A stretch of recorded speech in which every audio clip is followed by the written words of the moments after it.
Hi, everyone. This is Module 9, Lesson 5, and we're going to talk a little bit more today about idioms. Today's reading focus is on figurative language, and we're going to look closely at how authors use idioms in a text. Our learning target today is I can identify and describe how an author uses common idioms. So just a little reminder that an idiom is an expression or phrase that takes on symbolic meaning. And this means that you cannot take it literally. So for example, it's raining cats and dogs is an example of an idiom.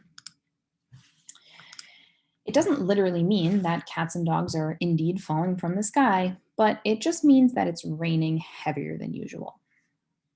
So we are going to look a little deeper at why writers use idioms. So what is the benefit of using an idiom in writing? One thing that idioms do is that they make writing creative. So idioms can make plain or boring writing more exciting. Let's look at an example. Here's a sentence that says, "My sisters and I are best friends. We do everything together." It's a pretty plain sentence, but if we add an idiom, we can make it more interesting. So what idiom could we add? Well, I could just change it to say, "My sisters and I are joined at the hip." And that means that we spend a lot of time together. And now I've taken this boring sentence and livened it up a little bit, made it more exciting. Another thing that idioms do is that they allow writers to simplify ideas. So it's a way to express a complex idea in a simpler way.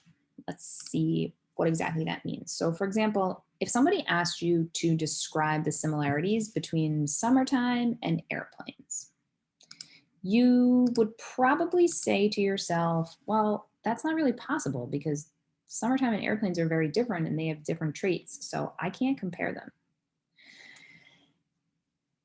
A way to express that same idea, but make it a little bit more simple, is to just say, "Summertime and airplanes are like apples and oranges."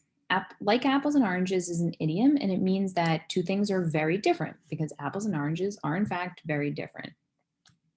So that's a way to explain that you can't compare these two things because they're so different.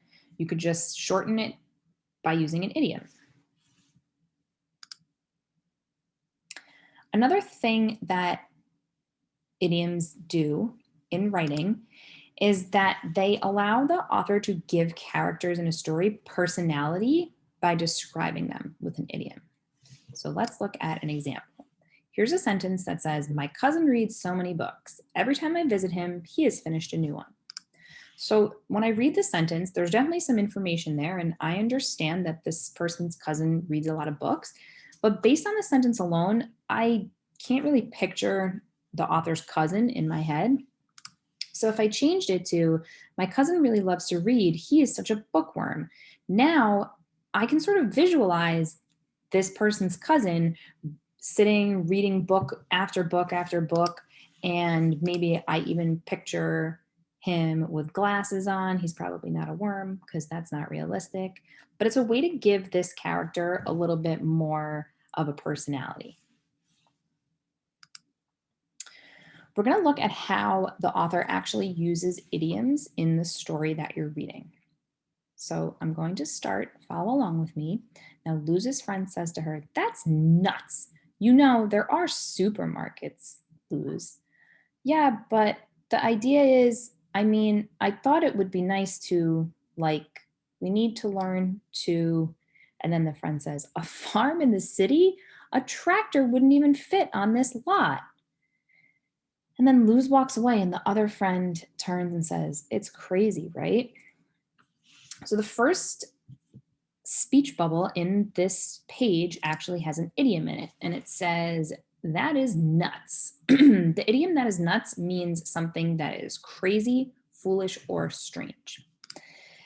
By adding the idiom here, the author is able to explain that Luz's friend thinks her idea is crazy in only a few short words. And the idiom also has a dramatic effect because it shows that Luz's friend thinks her idea is really crazy. Here we are on the next page, and we're going to read it to you. Follow along with me. And Luz says, ugh, am I totally out to lunch? What if my idea really is crazy? Maybe I can't turn a garbage dump into a garden. Everyone will say a farm park is a stupid idea. It even sounds silly. Mom would say I'm totally dreaming. And then she continues to walk and she yells out, but don't people see that things are changing and that we need to change too? So there's another idiom on this page, and it is when Luz says out to lunch. The idiom out to lunch means too strange or confused to know what's happening.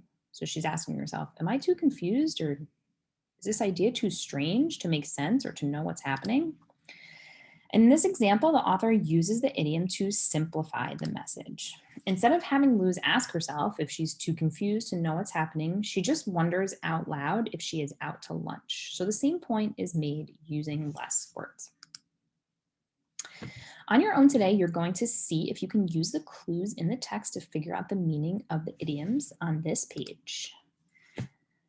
So think about what the idiom adds to the text and why the author used it as you use the text evidence to figure out the meaning. That That is all for today on idioms, guys. Have a wonderful day, and I will see you soon.